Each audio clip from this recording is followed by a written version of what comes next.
we need to be trying to sign the best players that are out there. You know, Liverpool, and I think we'll get in it. But I feel like that's what you've done this year, and that's what's messed you up. Because in the past, like you said, you're going for like Luis Diaz. We know some people might know he's a decent player, but he's not like a player that the top 10 teams are going for. Yeah, Whereas Wirtz, everyone's trying to get him. Frimpong, he was high, like everyone kind of did want him. Isak, everyone wanted him. Wirtz didn't really come on my radar, you know. Before he come to us, he didn't really. I couldn't say like I watched him play. Yeah, no, but because they were that whole squad was killing it. Like they won the all league. the top teams were looking at like 5-6 players in that team. So it's just like, and Liverpool don't usually do that. That's my point. But there's nothing special. So that's what I mean about price tags. There's nothing. I don't want to say he's dead. I want to diss my own player. But when you look at him, I'm like, brother, what are your Wirtz is a baller though. Wirtz can play. What are your strengths? The levels are high at Liverpool. Like again, but I feel like you lot need to gel. You still got a good team. We still do. need to some more signings. We do.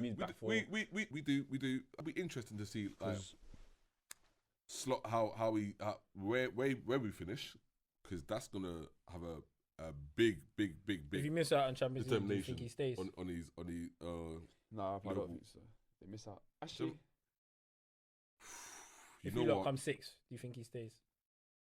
If we come 6th, I think he will get sacked. Yeah, I reckon we'll get. Even if we come 5th and get Champions League, they might stay. We'll get top 4. But my point. And Chiesa, sorry, and things like that, like just keeping them out of the team. Sorry.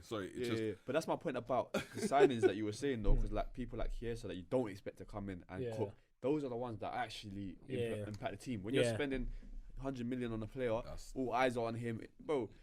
If he doesn't give, if he gives you an average tendency, miss me with the price tag, especially nowadays. I'm like, but that's my point when I said you don't need to go for the best players that like right now. When you signed Diaz, he weren't one of the best players in the world. When you signed Mane, he weren't one of the best players in the world. When you signed Salah, he weren't one of the best players in the world. When you signed Henderson, all these other players in Liverpool, when they were cooking. But when they signed Suarez, he weren't even the best player in the world. That's why you have a scouting system, because that's their job to find ballers. These men are still ballers. They were still ballers in the first place. You just got to find them. That's it. And then make them fit into a system, because they're all elite players. When he became a star at Liverpool, but what he was doing at Southampton, he was carrying that team. It was unbelievable. That's when you can see a baller. How he plays as an individual. That team was really good though. In like not a struggling team, but a mid-table team, or you know what I mean. You can consistently perform still. Do you know what I mean? That's a player.